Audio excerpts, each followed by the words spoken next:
Este sermón trata de un tema del cual cantamos. No hablamos mucho de esto, y no estoy seguro de que creamos todo lo que deberíamos creer al respecto. Pero es muy importante que preste atención, porque nos afecta a todos sin excepción. Tal vez usted nunca haya escuchado de esto, y debe escuchar atento porque esto afectará la forma en que viva y muera. Por eso, al considerar la seriedad de este asunto, pienso en el hecho de que hay gente que lo evade. No es cuestión de preferencia, sino que hay denominaciones que eliminan esto de sus himnarios porque han decidido que no es importante, que ofende a la gente. Así que toda clase de ideas y actitudes al respecto. Pero la verdad es que sin esto no estaríamos hoy aquí. Entonces, ¿cuál es el tema? El tema es la sangre de Jesucristo. Si nos ve o escucha hoy, es probable que nunca haya escuchado un mensaje sobre esto. ¿Lo ha pensado? ¿Se ha preguntado por esto? Tal vez incluso lo haya mencionado en sus oraciones, pero no ha entendido bien en qué consiste. Así que quisiera pedirle que preste mucha atención. Su futuro eterno puede depender de esto. Deseo hablar de la sangre de Jesucristo. ¿Cómo se aplica a cada uno de nosotros sin excepción? Te invito a acompañarme a Primera de Pedro, capítulo 1, y quisiera que comenzáramos a leer unos cuantos versículos aquí, desde el versículo 17 de Primera de Pedro 1. Y si invocáis por Padre a aquel que sin acepción de personas juzga según la obra de cada uno, conducíos en temor todo el tiempo de vuestra peregrinación, sabiendo que fuisteis rescatados de vuestra vana manera de vivir, la cual recibisteis de vuestros padres, no con cosas corruptibles como oro o plata, sino con la sangre preciosa de Cristo, como de un cordero sin mancha y sin contaminación, ya destinado desde antes de la fundación del mundo, pero manifestado en los postreros tiempos por amor de vosotros, y mediante el cual creéis en Dios, quien le resucitó de los muertos, y le ha dado gloria para que vuestra fe y esperanza sean en Dios. ¿Cuándo fue la última vez que escuchó un mensaje de la sangre de Cristo? Bien, tengo tiempo sin predicar uno, y quizás usted tenga tiempo sin escuchar uno.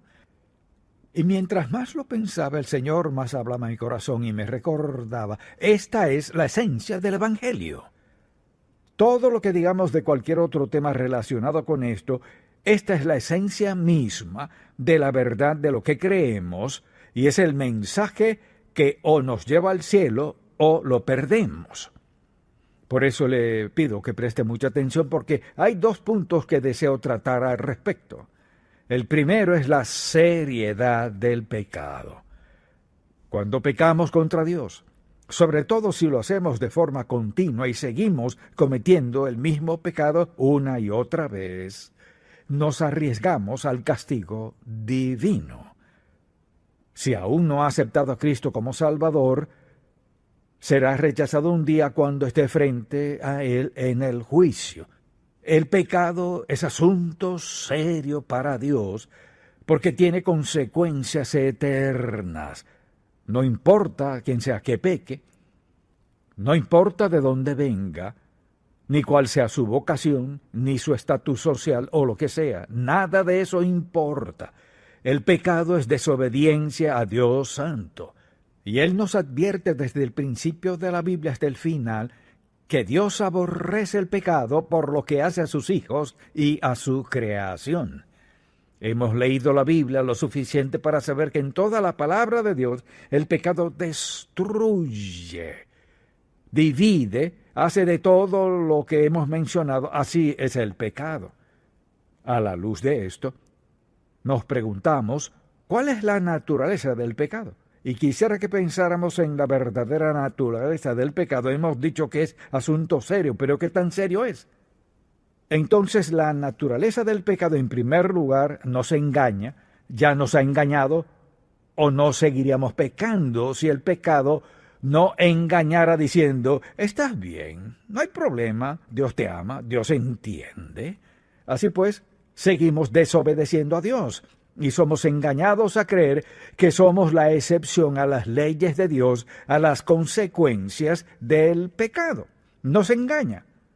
Segundo, nos decepciona. El pecado siempre hace grandes ofertas. Si haces esto, te sentirás genial. Si haces esto, fulano, fulana hará aquello.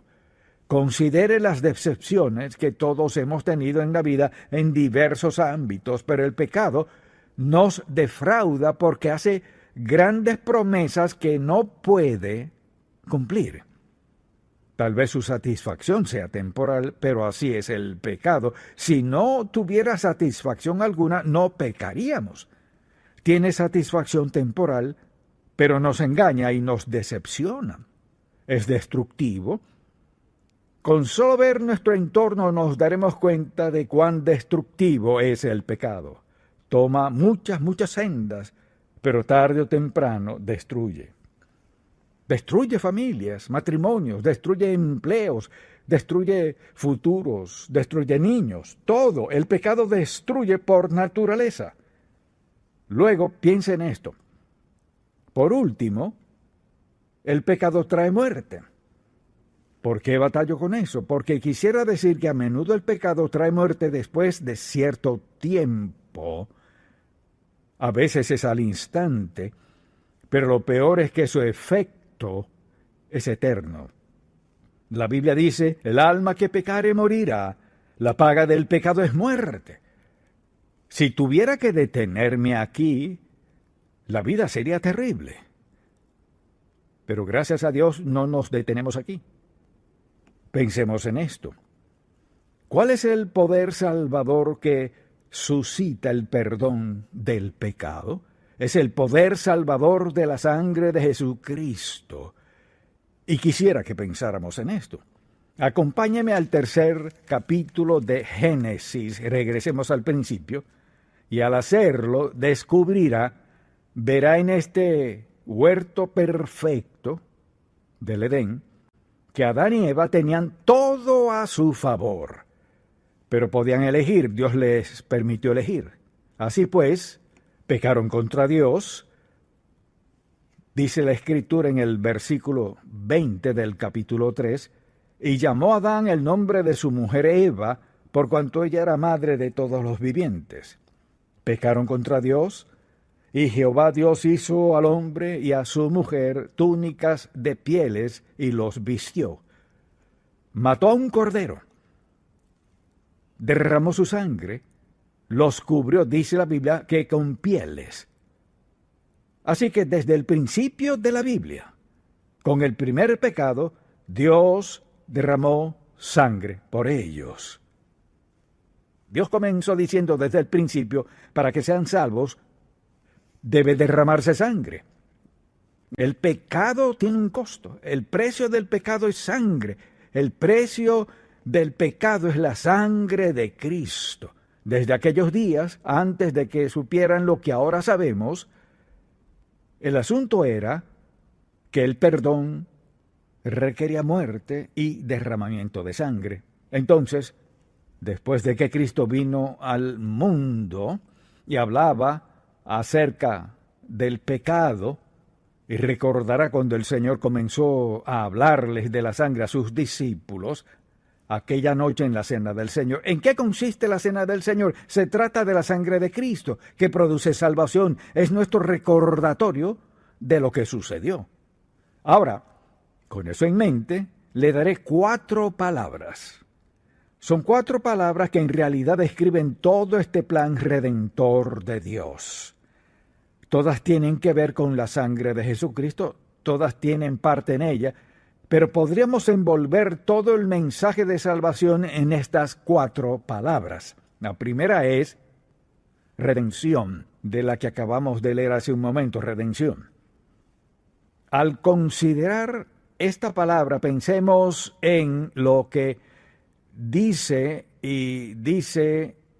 en 1 de Pedro 1, versículo 18, sabiendo que fuiste rescatados, o sea, salvos, no con cosas corruptibles como oro o plata. ¿No es interesante que Dios haya tomado lo más valioso o preciado para decir, miren, sus bienes más valiosos no les servirán de nada?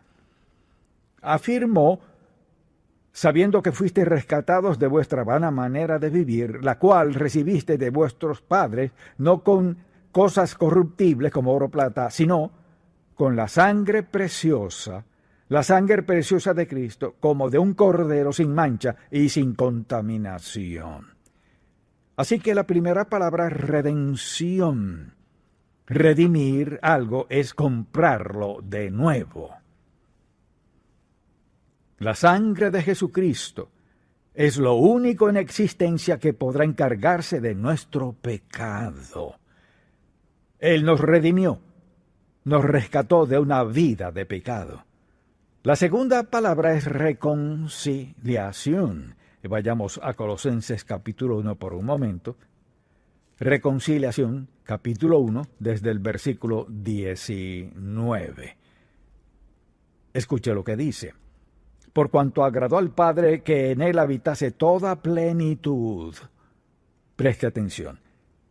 Y por medio de él, reconciliar consigo todas las cosas, así las que están en la tierra como las que están en los cielos, haciendo la paz mediante la sangre de su cruz, y a vosotros también, que erais en otro tiempo extraños, separados de Dios, y enemigos en vuestra mente, haciendo malas obras, ahora os ha reconciliado en su cuerpo de carne, por medio de la muerte, para presentaros santos y sin mancha e irreprensibles delante de Él.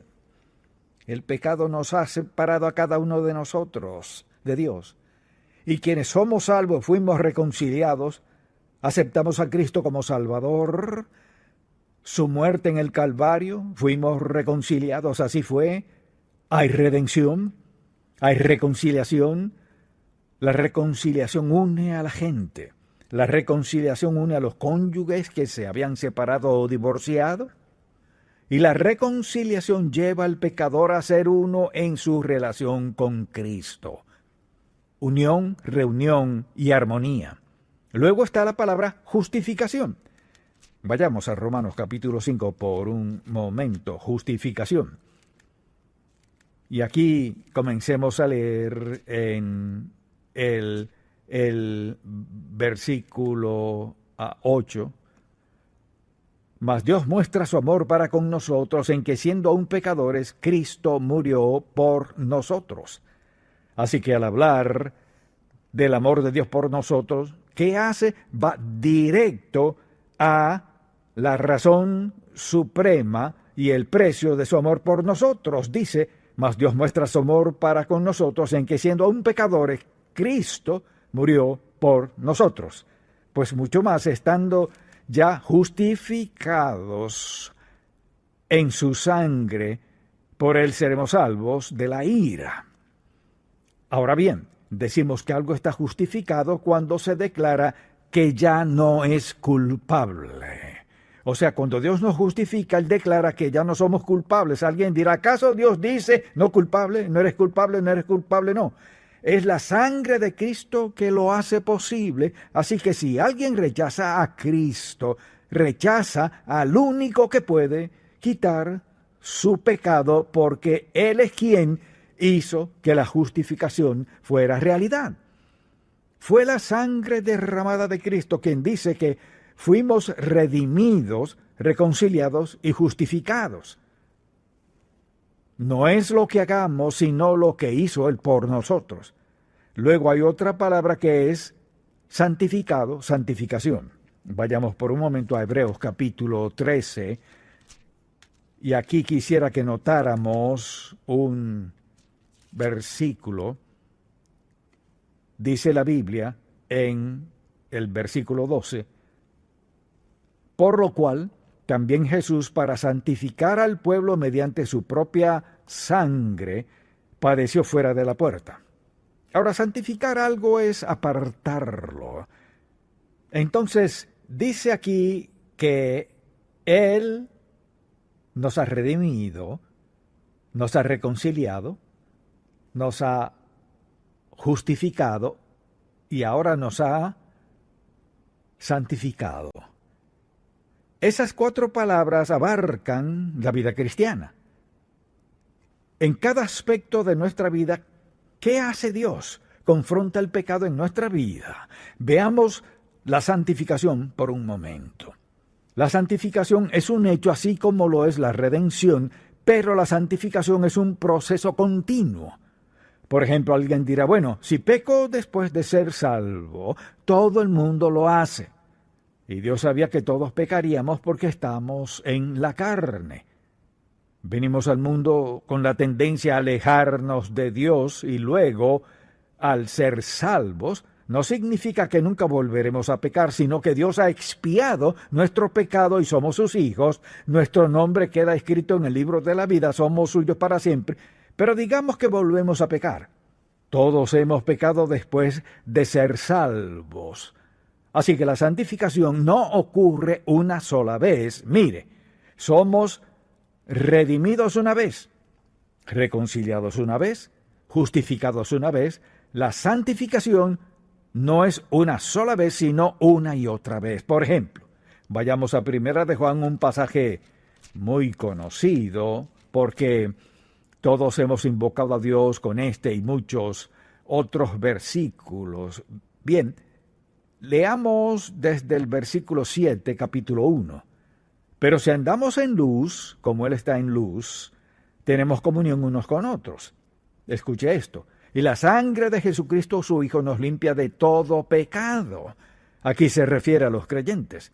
Fíjese, como creyentes, pero si andamos en luz, como Él está en luz, tenemos comunión unos con otros y la sangre de Jesucristo, su Hijo, nos limpia de todo pecado. Tiempo presente, nos limpia continuamente de todo pecado.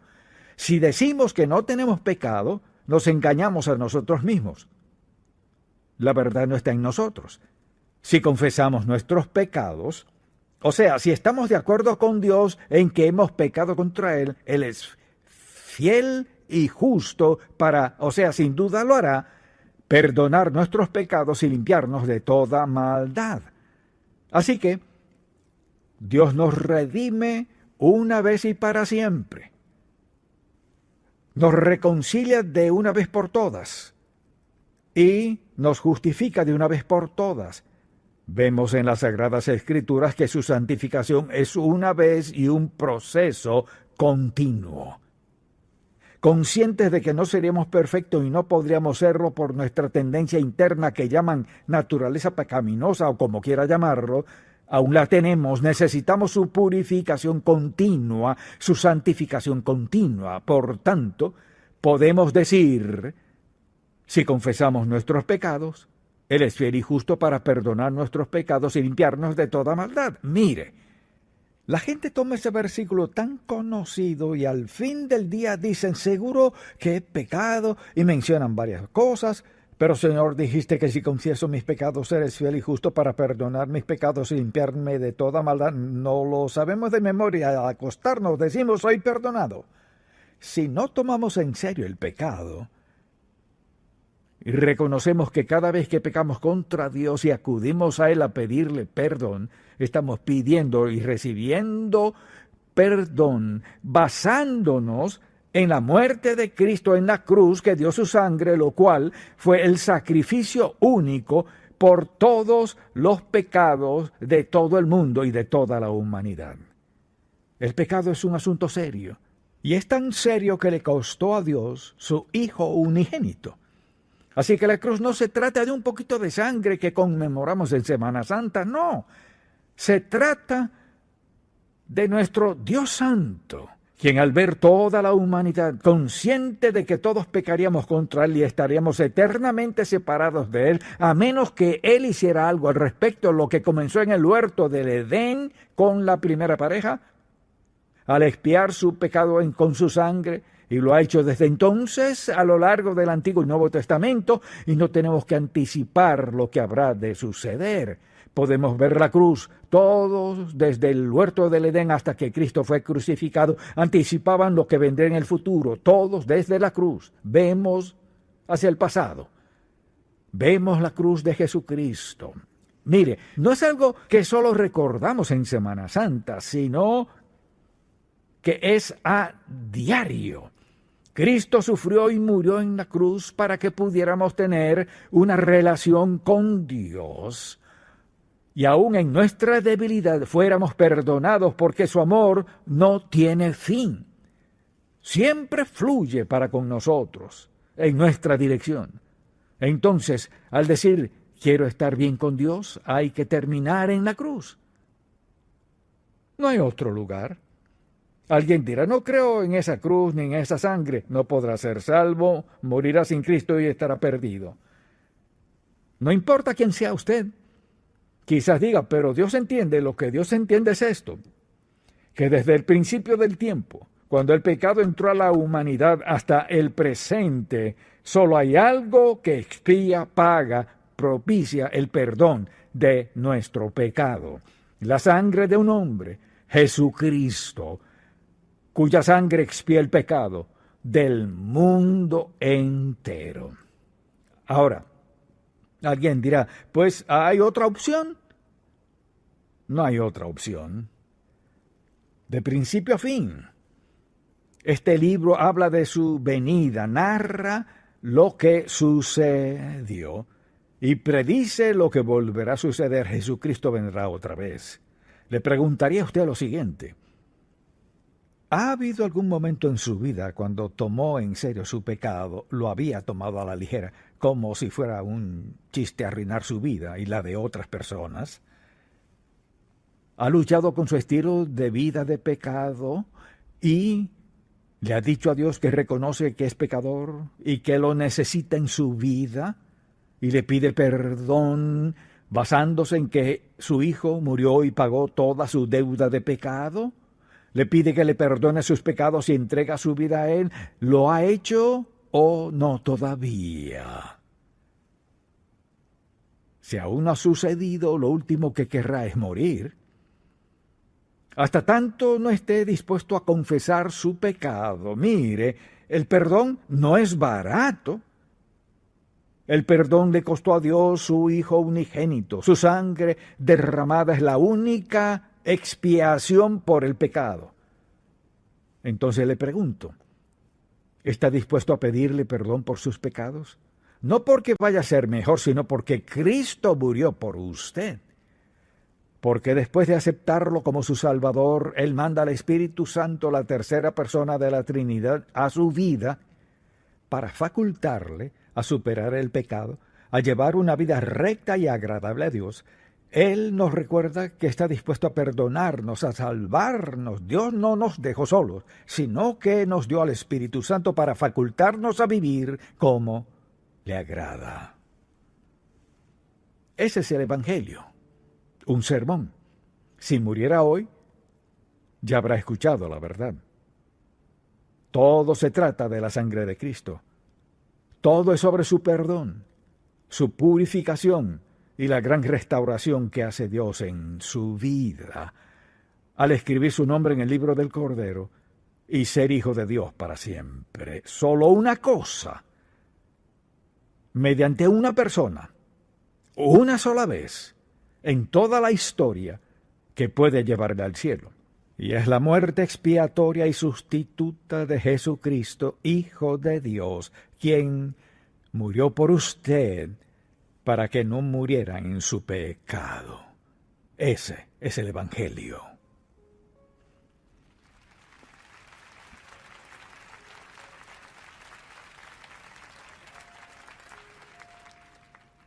Así que si usted está hoy aquí, o nos escucha o nos ve, esta es su oportunidad.